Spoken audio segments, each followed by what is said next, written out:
very early days. Okay, so this one is like people go to investors, ask for funds with the equity even before the product is ready. That's obviously a mistake. The VC will only reject you if he cannot find anything that's anything that deal for him. Why will he give you his money? So instead of getting refocused during that fundraising process, build your product, make it better, make it attractive enough for the investor to come and approach. It's like chasing a girl. If you are not attractive enough and will keep on chasing a girl, what will she do? She will only reject you, right? She will tell you. But if you make yourself attractive enough for the girl, she will obviously probably come and approach you, talk to you, and then you can take it forward from there, right? So, sorry? In the first case, my splitting the equity between the founder and fish. Yeah. So, according to you, when is the right time you should try to go to investors? See, what stage of the reach out to investors? Yeah, so that's a good question. And I have asked that question to a lot of investors. So the best time to approach an investor is when you have some initial traction, when you have some paying customer, when you have validated, when you have validated your business idea. Suppose if you want to start a store, an e-commerce store, that is what a lot of people are doing. Suppose if you have some paying customers, if you show that the revenue models, the revenue figure is only going to grow in the future, and there is something attractive for the investor, why wouldn't it be? Right. So basically, saying is that start off with whatever you plan and kind of kickstart and have a some and then go in for. Yes. Suppose at the beginning, it should help you to start, but start and then go to this. Yeah, not in the beginning. It's like that's a myth, right? That's a myth that you can raise money for a concept. And if you go and explain some of your concept, that probably come up in the next slide. That's a myth. That used to happen maybe in the 1990s, and that too not in India. It used to happen mostly in US, Europe, where you could go and talk to someone about your concept, and if they find that yes, expense is there, the person is maybe will take it forward, they need to invest. But now, because it's getting so crowded, everybody wants to start a startup, you have to have paid customers, you have to have a good team. And 90% of the time, it's not even the idea, it's the team. Investors just go after the team. Because tomorrow, if you pivot, still it's okay, but if the people change, right, then the whole energy, the whole dynamics of the business changes. The people leaving that's why it's one of the most crucial factors in a startup, that when you're starting up, make sure that you have someone who's going to stick around for a long time and not leave you in between. Since you mentioned the team, I have some more questions for you. Sure. So other than the fact that the person shares your passion and is consistent, what are the other features that you think the investor will look at from a team perspective? I mean, good background or obviously, good background. See, good background is not the number one criteria, because there are college dropouts that get funded. So it's like, see, if you meet to meet one-on-one meeting, right, and you share your passion, if I see something new, it's just like that. If I like you, if I probably, believe that yes, what's your name? My name is Arunima. Sorry? Arunima. If Arunima can work this out, I will say, okay, Arunima, I will give you, to begin with, this much amount of funds, very small amount, show me the results, and then maybe later on if I see that yes, there is progress made, I will fund. Or maybe I will connect you to someone who can fund for it more money. But you have to have paying customers, you have to have validated business model. Without that, if you approach, they will just tell you that let's meet in Costa Coffee, and then you pay for the coffee bill. You have nice sandwiches.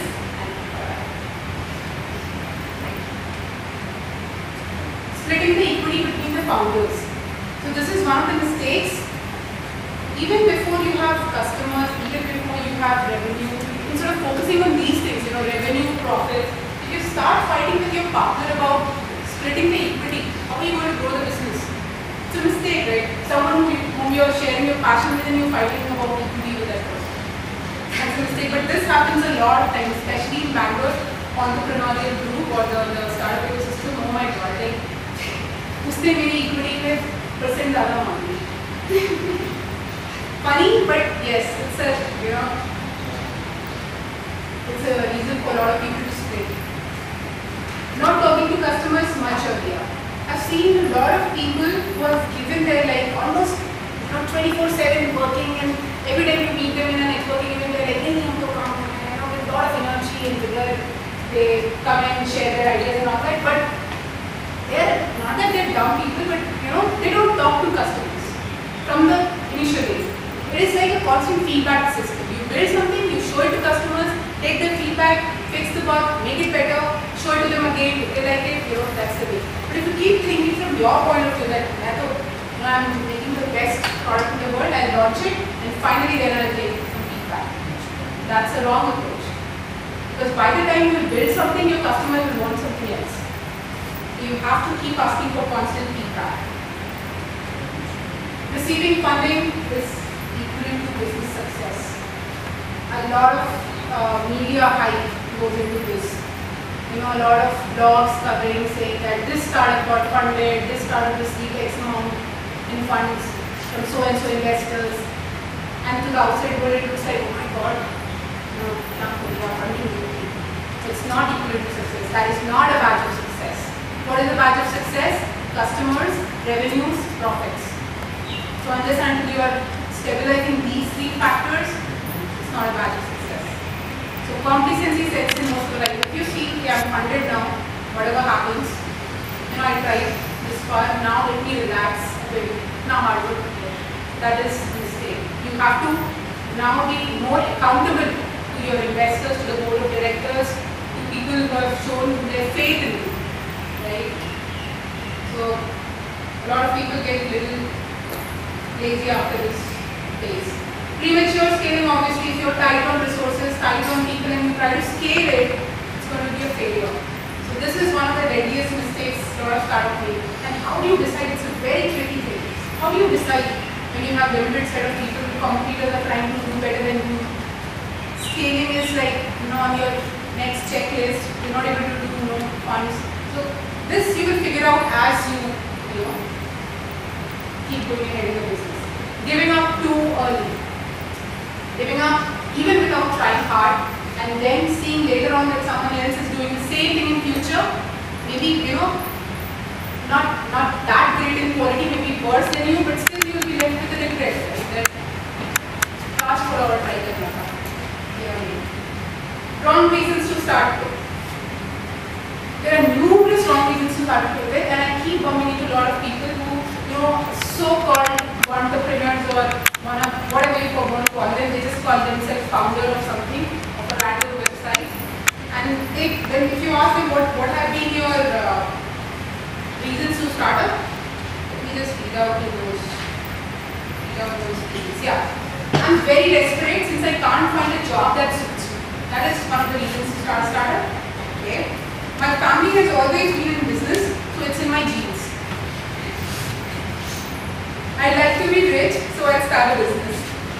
How many of you think that people who get into business will get rich eventually? No one?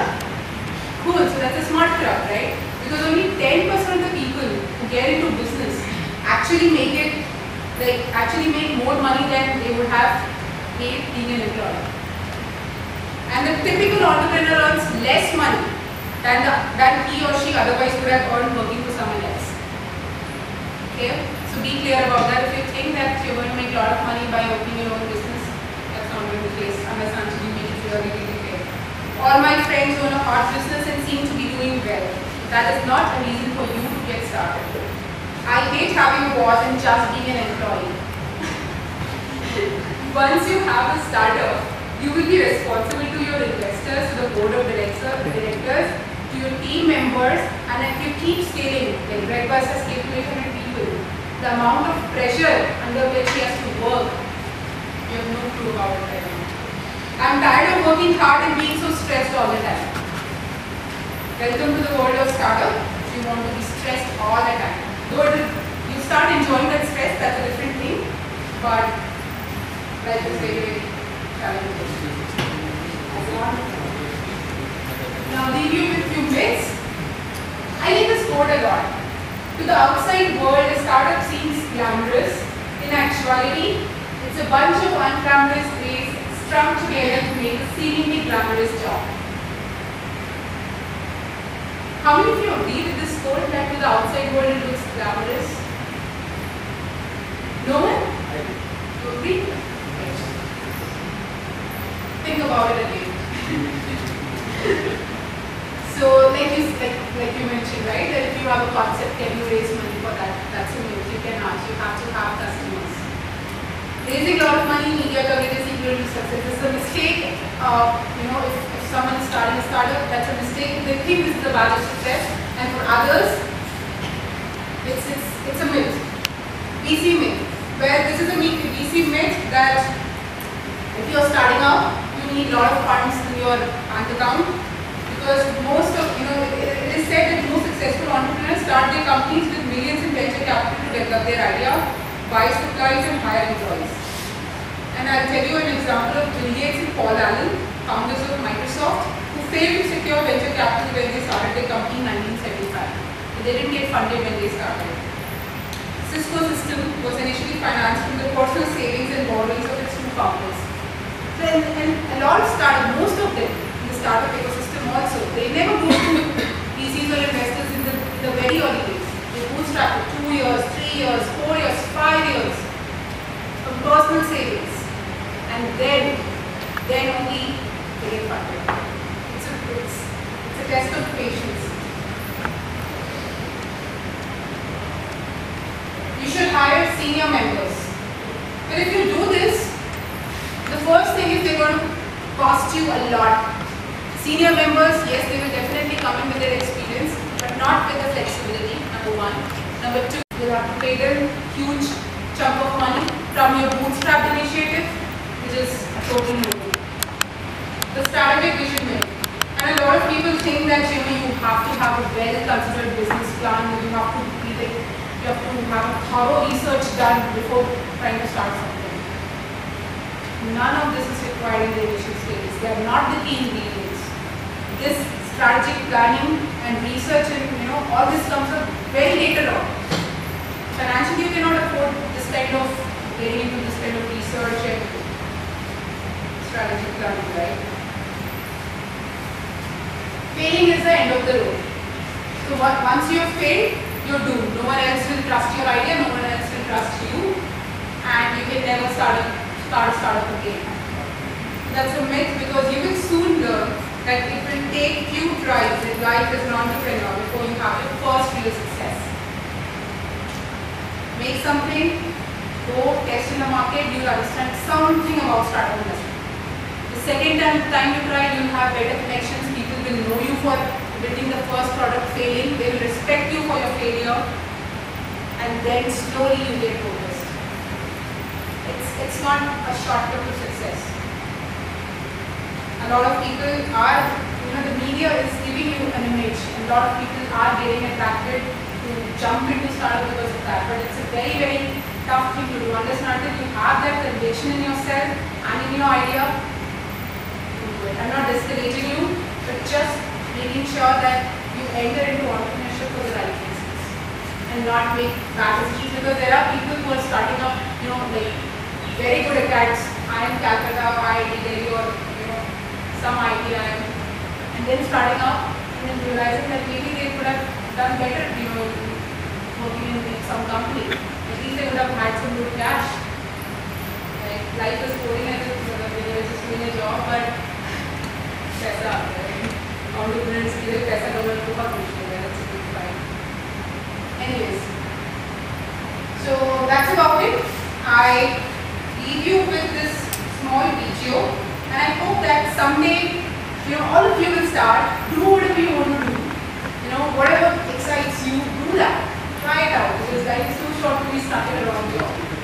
Do that, and once you make it, come on to IIM Starting and share your stories with me, right? So I'll share this small video. I don't know if you must have seen this, but I really like it, and I do it every time I get low.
about entrepreneurship.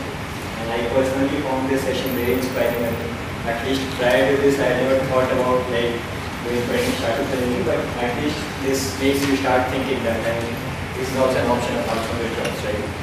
So now I'd like to open the floor for any questions which you may have.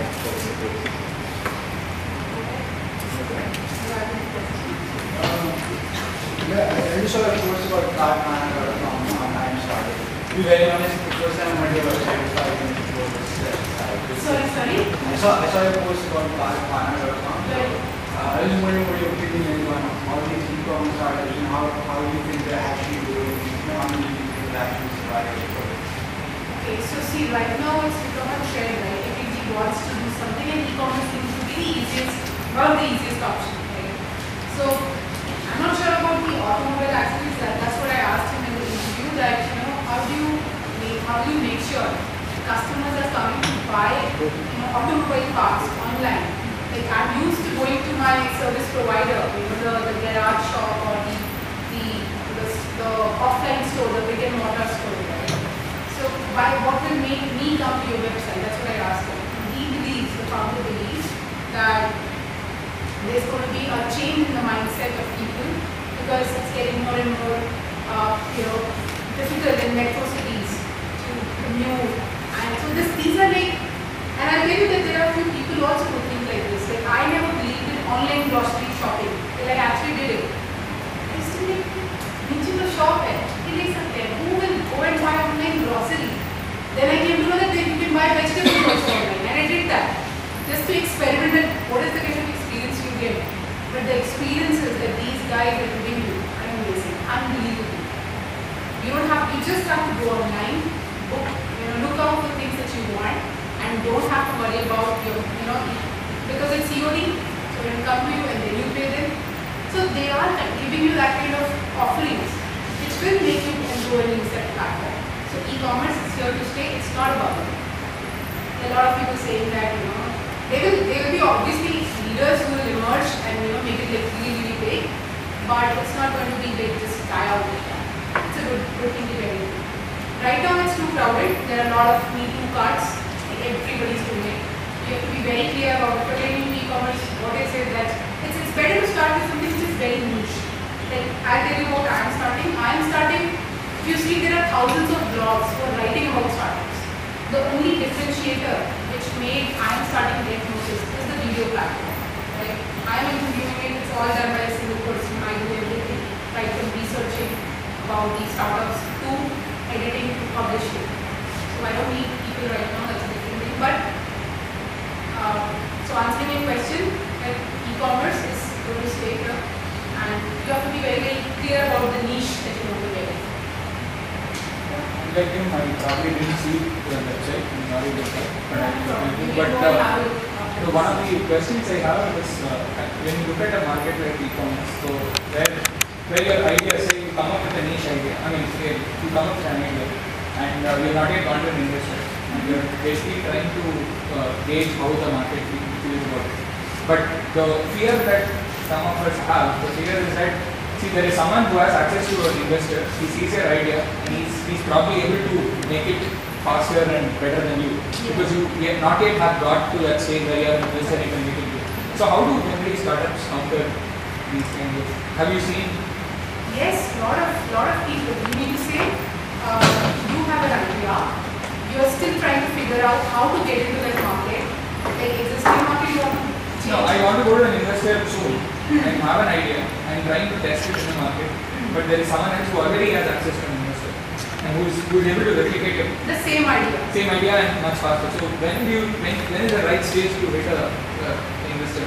See, maybe the other person who has access to investor has already built something before going to the investor. That's what I was telling her, that you have to build something. You have to have some paying customers. You have to prove your business model. No, the other person has something allied, but your idea might be something niche and it's easy for him to replicate. So that's the fear that people people have. So how do you generally start a deal with that fear? The best way to deal with that fear is whenever you have time to build something. build the same idea that you are working on, that you want to do. Don't bother about someone else. They will do whatever they want to do. No, I meant I have a product. I have a product and trying to gauge that in the market, but there is someone else who is working on an allied business, but he has access to investors. So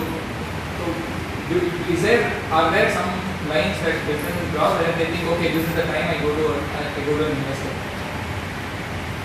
I'm not able to get your question. Is your question that when should you approach the investor?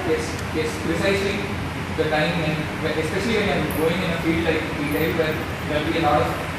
That's what, right? You cannot go to an investor just with an idea and say that someone else is doing, but I'm also doing it and I'm maybe doing it better than him. So please try to, put in some money. He will not. You can only go to an investor if you have proof of concept, if you have paying customers. They will not fund you otherwise. They will talk to you. They will, maybe ask you to share few documents, and there will be a lot of follow-up. There will be few email exchanges. That will happen. Few meetups also, but it will not end up in anything substantial. It will not lead you anywhere. You will again get back to the same thing that what else. But if someone who has built, who has come till that stage where they have built, you see a website, right? Suppose say grocery website, online grocery shopping. So what are these people doing? They have their inventories, they have these websites, they have customers who are buying stuff from them. And then when they say, see, these are our figures, these are the numbers. And when you talk about those numbers and tell the investors that there is something in for you, that if you invest in my startup, X percent of equity, you will make money, I will make money, and we both will be happy. Then the investor will get interested, right? But if you tell the investor, I have an idea, we will do this, the investor will be like, okay, there are n number of people who keep coming to me every day and telling me that. So you're trying to get my point. Yeah, I got your point, but I think I'll take your question. Okay, yeah, you can go. I have a question. I saw your slide, I saw your presentation, and mostly most of the startups were internet based. So I just wanted to know what the opportunities and threats are for non-internet based startups. So I thought maybe most of you are like techies, so you would be interested in internet startups. But I would give you an example of this guy. He was working with Microsoft, RSA, and a few other big companies in leadership roles. And then he went and did his MBA from Harvard. And he came back to India and he started a chai store. That was unbelievable. Why would someone go to Harvard and then come back to India and open a chai store? Okay, so I interviewed him. I was like, why are you doing this? So the idea of it, do you have anything like that for chai? Not yet. He's going back for it. He has already started, he's already made 18 stores across, he has already put 18 chai stores across Bangalore. He has expanded to NCR, Noida region, where he has opened about 2 stores there. And slowly you will see his chai chains all across India. So brick and mortar people are doing that also. Another question. Yeah. These startups are mostly filled with urban population. What do you think is the scope of the rural? There is a huge scope. I'll talk about another example. There is this college dropout called, I have interacted with him, his name is and he runs a startup called IIM. So for us, for the urban population, we have internet access, right? So we Google something we don't want to find out about, and then we dig up information.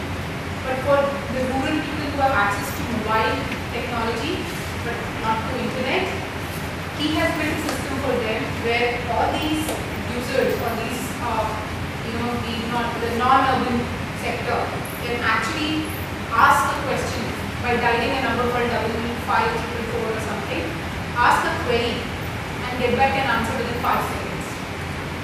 So a lot of people keep asking him that, like I was talking about a few years back, and he started when he was in engineering 3rd year or 4th year.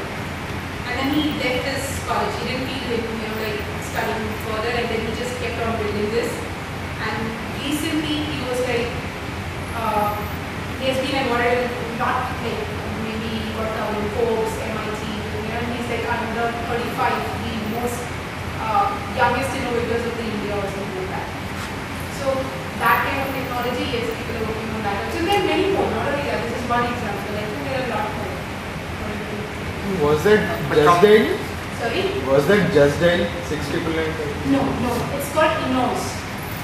They're a 4-member team, started out of college, and now what they started doing, they started hiring people from their same college. They are not yet graduates, they were college dropouts. Now they started hiring people, and now they're like 30 plus people team, or they're recruiting from the same college. Imagine they're recruiting from the college you never graduated. This is happening in India, and it's not even like outside India stories. So inspiration is all around us. We just get started. So the name is IIMs. IIMs, yeah. IIMOs. Can you talk about your traffic and science getting? Can you talk about that? My site, frankly speaking, I don't even look at this site, the traffic and this of my site. I used to do it when I was just starting. Just to be anxious, okay, kitne log aaye. Then I realized it's not about that at all. I'm doing it for myself. Sure.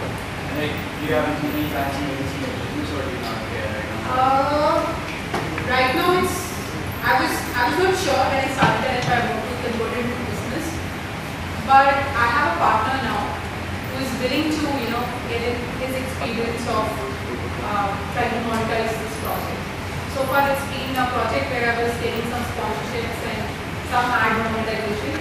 But as I see it, it's a content business and it's not a Bollywood related content. So it's going to be hard to make money. But then as long as I'm enjoying it, I will stick to it. And let's see if I figure out some ways to make money. Right now, no.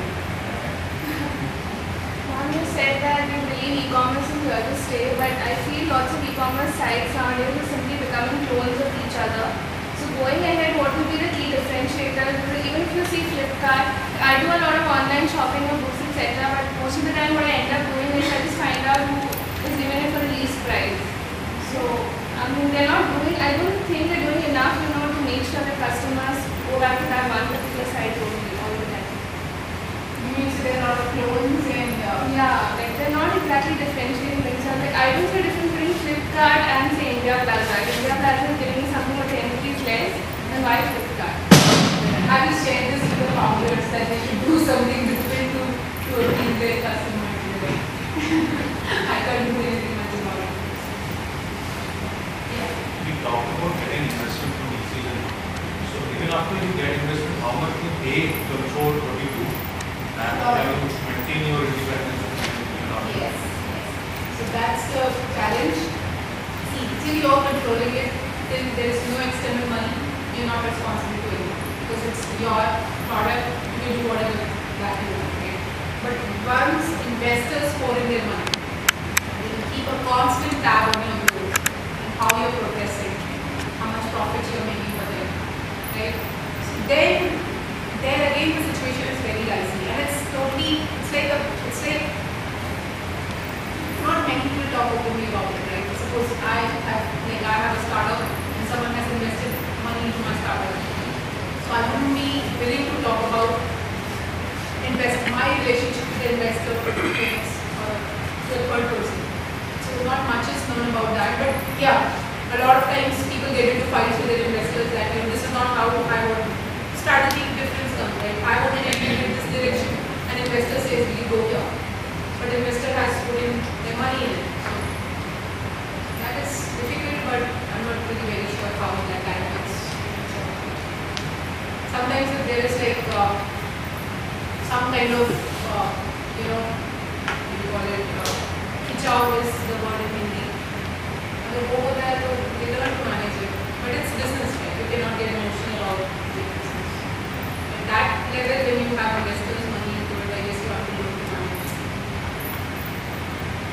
How easy is it to get a VC? Like in India, how is the scenario? Investors.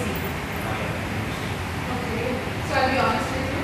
If you are from IIM, it's much easier because you already have a ground backing you up saying that, I'm from IIM and I'm deciding. So in investors get easy with, though the amount of pressure will be as much, the same, but it's much easier. The doors get open easily. And investors see this, it depends again on the team. I've seen people who are like, you won't even think that they can do a startup. They do startup getting funded and making profits also. Can't even speak proper English, but they're really good entrepreneurs. And they're learning on the way.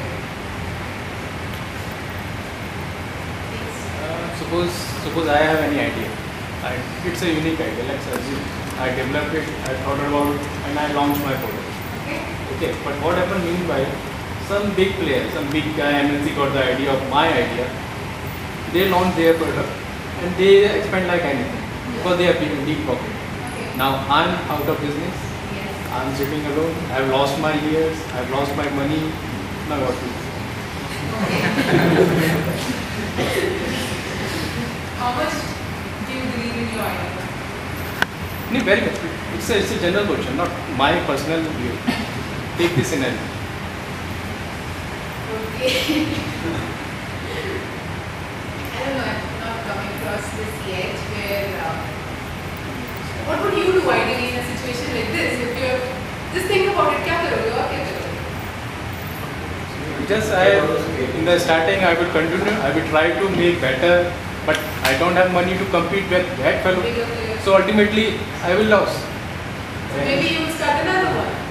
You can say the idea is But I don't have the money.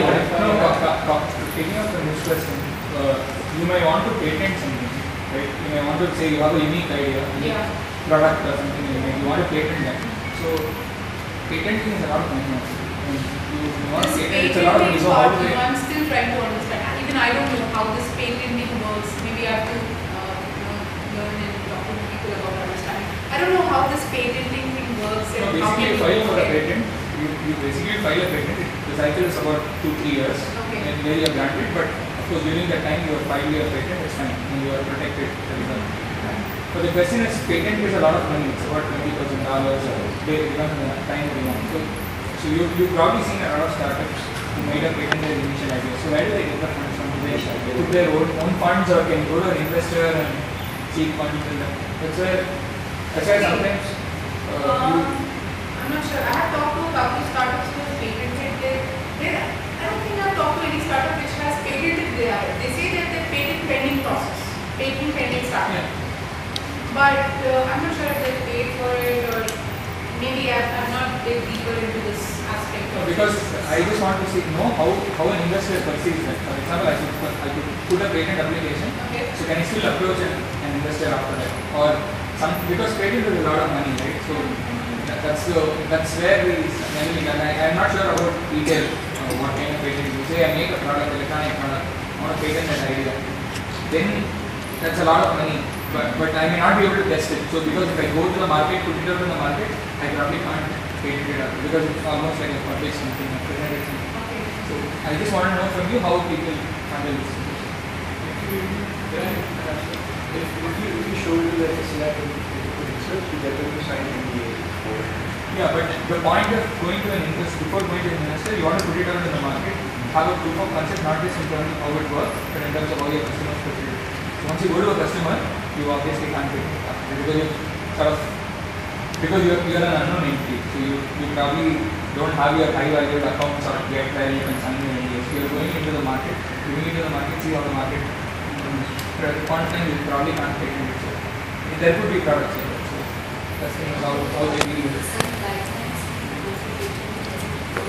my business idea, is a product, what kind of investments you need, is a trial and test. You have guidelines that you can take It's not the one of the primary evidence is you can't publish it or present it anywhere. You shouldn't have published that presentation. that in case of the product. Yes, even an idea. Yeah, you can take it and even in that case of idea. So the testing was already being. Any other questions? After a very beautiful question. So say I want to start a web startup tomorrow. I have a place using the international people. I have money to pay the money. Sorry, you're not loud. I have a place to put the code, like an office space. I where do I go to find a current portal? Where do you find out? Where do I find portals? It's like a very simple question. Coming from somewhere who I go to find. Okay. Okay, so for these kind of things, there are a lot of forums, especially in Bangalore. It's the community is very, very active. So the minute you send an email, there will be like n number of people responding with, hey, I want to work with you. Hey, I want to meet you. Finding coders or people who can work with you is not very difficult. Finding co-founders is difficult. Here in the case of brick and mortar companies, do we have to wait for paying customers before we approach VCs? Because that lot of investment will be required, right? Yeah. So see the Chai Point example. This guy has taken up, started with his personal savings, and because he's Harvard backed, and he knew a couple of people, so it is slightly contact based also. It's not totally idea and people based. You have to have some good networking. Networking always helps. So brick and mortar, yes. I mean, like if you want to open a store, a retail store. So it depends, right? If you just want to open a chain of retail stores across India, that would require huge investment. If you want to open just one shop, like a business store, you can't open it. That's